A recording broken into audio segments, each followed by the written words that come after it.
Parliament में हमने कहा था कि कास्ट सेंसस को हम करवा के छोड़ेंगे, और हमने ये भी कहा था कि 50% की जो कैप है, जो आर्टिफिशियल दीवार लगा रखी है, उसको भी हम तोड़ के हटाएंगे।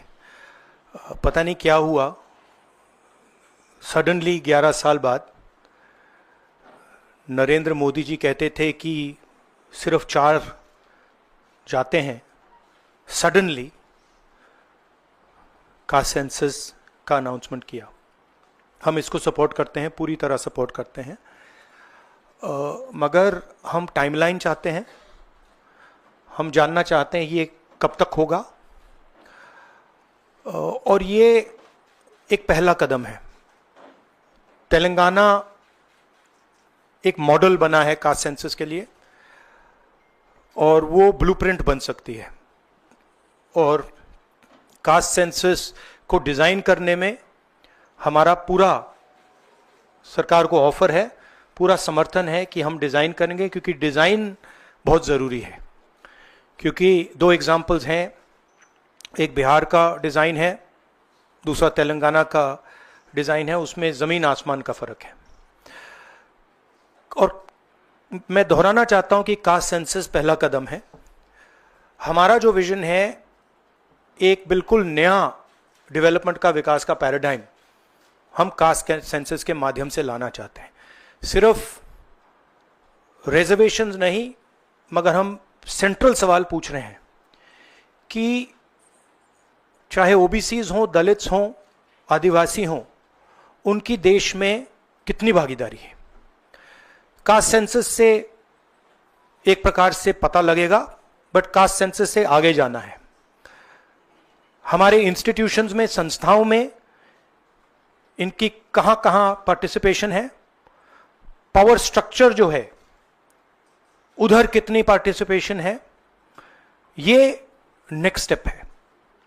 और हम चाहते हैं कि इस डायरेक्शन में कास्ट सेंसस जाए। हमने एक और चीज कही थी, कांग्रेस पार्टी ने रेज की थी, मैनिफेस्टो में भी था, article 15(5). Article 15(5) is reservation in private education institutions. ये कानून है, ऑलरेडी कानून है, और हम चाहते हैं एकदम इस कानून को एनडीए की सरकार, बीजेपी की सरकार इंप्लीमेंट करना शुरू करे। सेंसस को डिले किया है और अपोज किया था, हम इसको वेलकम करते हैं, ये हमारा विजन है, इन्होंने अडॉप्ट किया, बहुत अच्छा। मगर हम चाहते हैं कि हमें डेट्स बताई जाएं, किस दिन तक ये सेंसस होगा, बजट में इसका पैसा आना चाहिए, अभी बजट में पैसा नहीं है, और फिर जो डेवलपमेंटल विजन है वो हमारे सामने प्रेजेंट होना चाहिए। तो ये मैं आपसे कहना चाहता था, अंग्रेजी में बोल देता हूं।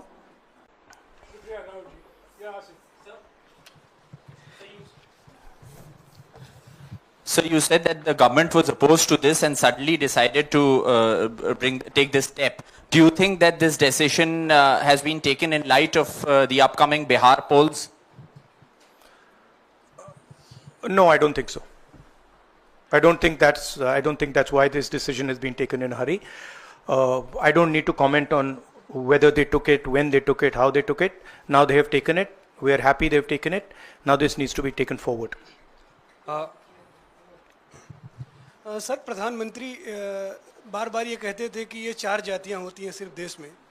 अब अचानक से फैसला हुआ, तो क्या लगता है कि आपको जो विपक्ष ने और आप लोगों ने दबाव बनाया, उस दबाव के कारण? ये सिर्फ हमने दबाव नहीं डाला, ये सिर्फ दबाव नहीं डाला है हमने, ये हमने ऑर्गेनाइज तरीके से, बहुत गहराई से कैंपेन चलाया है, ग्रासरूट लेवल पे कैंपेन चलाया है, और महीनों से हम ये कैंपेन चला रहे हैं, और इस कैंपेन का असर पड़ा है, इफेक्ट आया है, और इसीलिए इन्होंने ये डिसीजन लिया है।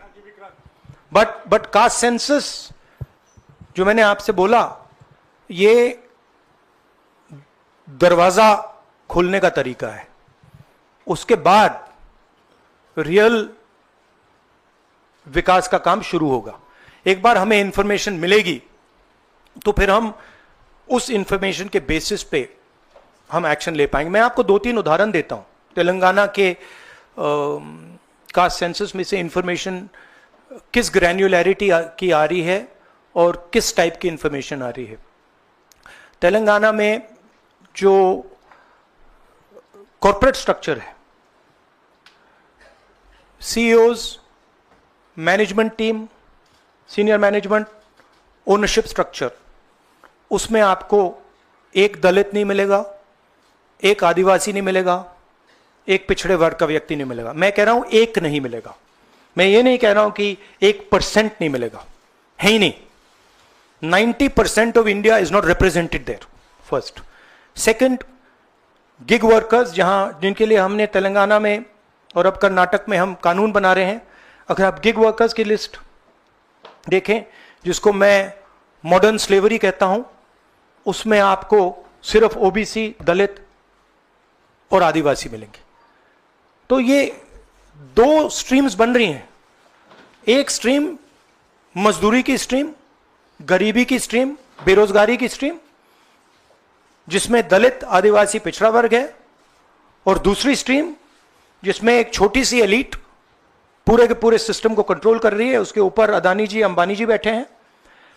तो ये कास्ट सेंसस इस चीज को बदलने का फाउंडेशन है, पहला कदम है। राहुल जी, आप लगातार दबाव बना रहे थे, लेकिन पिछले 11 सालों से प्रधानमंत्री मोदी इस पर नहीं मान रहे थे। अभी पहलगाम का इतना बड़ा हादसा हुआ, क्या आपको लगता है कि इस वक्त में जो टाइमिंग है प्रधानमंत्री की कास्ट सेंसस को मानना, वो पहलगाम से ध्यान भटकाने की कोशिश है? आप जर्नलिस्ट हो, ये आप लोगों का काम है।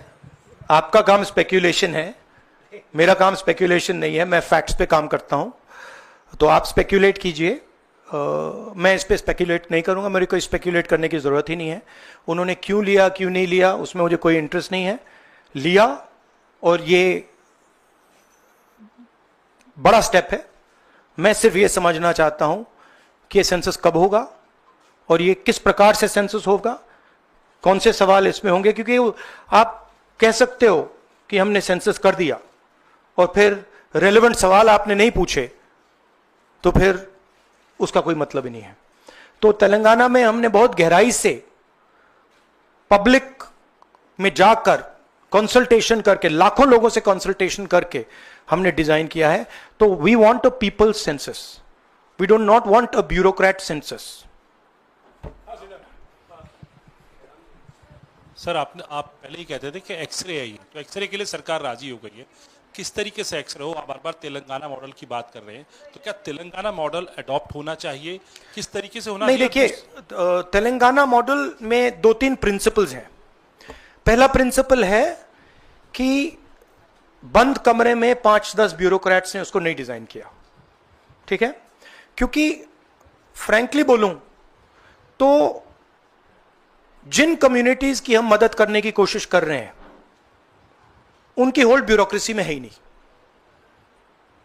तो हम चाहते हैं मैस सेंसस,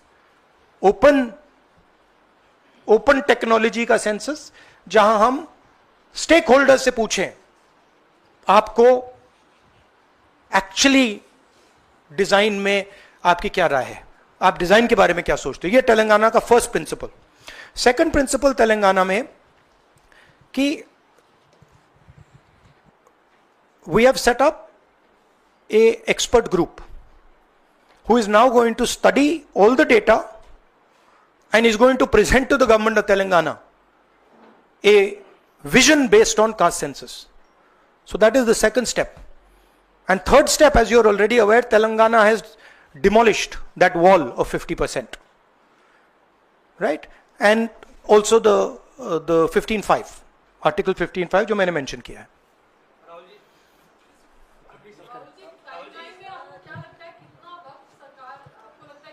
मुझे लगता है, मेरी इमीडिएट सस्पिशन है कि ये वो वुमेन्स बिल वाली स्ट्रेटजी टाइमलाइन वाली है, but I hope that better sense prevails. अच्छा, नो, आई वांट टू से one other thing, which is frankly बहुत ज़रूरी है, और आज ये शायद कास्ट सेंसस से भी ज़्यादा ज़रूरी है। मैं आज कानपुर गया और वहाँ पे जो टेररिज्म के विक्टिम थे उनसे मैंने बात की, परिवार से मैंने बात की। कोल्ड ब्लडेड तरीके से उनके बेटे को मारा गया है, बिना मर्सी के।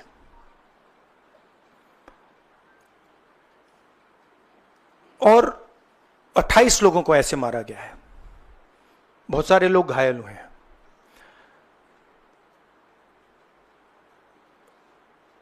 मैं इस पे कमेंट नहीं करना चाहता हूं ये कैसे हुआ। मैं सिर्फ ये कहना चाहता हूं कि जिन लोगों ने ये किया है, जो भी हैं, कहां भी हैं, they have to pay for this, and they have to pay for it properly, not in some half-hearted way, ऐसे आलतू फालतू तरीके से नहीं। they have to pay for it properly, कि इनको याद रहे कि हिंदुस्तान के साथ ये नहीं किया जा सकता है। हमने क्लियरली ऑपोजिशन की और सरकार की मीटिंग में क्लियर हमने लाइन दी है, यूनानिमस लाइन, कि जो हुआ है एक्सेप्टेबल नहीं है। और पूरा का पूरा ऑपोजिशन 100% सपोर्ट सरकार को देगा और दे रहा है। नरेंद्र मोदी को एक्शन लेना है, एकदम एक्शन लेना है, और पूरा का पूरा विपक्ष उनके साथ खड़ा है। जिन लोगों ने यह किया है, दे हैव टू पे द प्राइस फॉर दिस। जो परिवार है उन्होंने आप लोगों को मेरे थ्रू एक मैसेज दिया है। एक्चुअली प्रधानमंत्री जी को उन्होंने मुझे कहा कि आप प्रधानमंत्री जी को ये बताइए, तो मैं 28 जो हमारे शहीद हैं उनके साइड से प्रधानमंत्री को आपके माध्यम से मैसेज दे रहा हूं। प्रधानमंत्री जी, उन्होंने कहा है कि हमारे जो बच्चे हैं वो शहीद हुए हैं, हम चाहते हैं कि आप उनको शहीद का दर्जा दीजिए, रिस्पेक्ट दीजिए। ये मैं कहना चाहता था। आप सबका बहुत बहुत धन्यवाद। Thank you. शुक्रिया राहुल जी, शुक्रिया शुक्रिया शुक्रिया शुक्रिया Yeah, Rahul we ji. are saying, I am saying that 28 people have been killed in cold blood. Okay? It is pretty clear who is responsible for this. The people who are responsible for this must pay a price. The Prime Minister has to take action. Right? And the action has to be clear and it has to be strong, without any confusion. The Prime Minister must not dilly-dally, must not waste time, must make it very clear that India is not going to tolerate this type of nonsense. So he needs to act. That's what I'm saying. He can act in whatever time frame he thinks necessary, but he has to act soon. शुक्रिया। I think you heard what I said. या शुक्रिया I शुक्रिया said, शुक्रिया। I think you heard what I said. I said, let me speak. I'm not advocating anything. I'm being very clear. The people who've done this need to pay a price. Okay? And the Prime Minister has to act on it now, firmly. He should not dilly-dally. He should not be in a confused state. Thank you.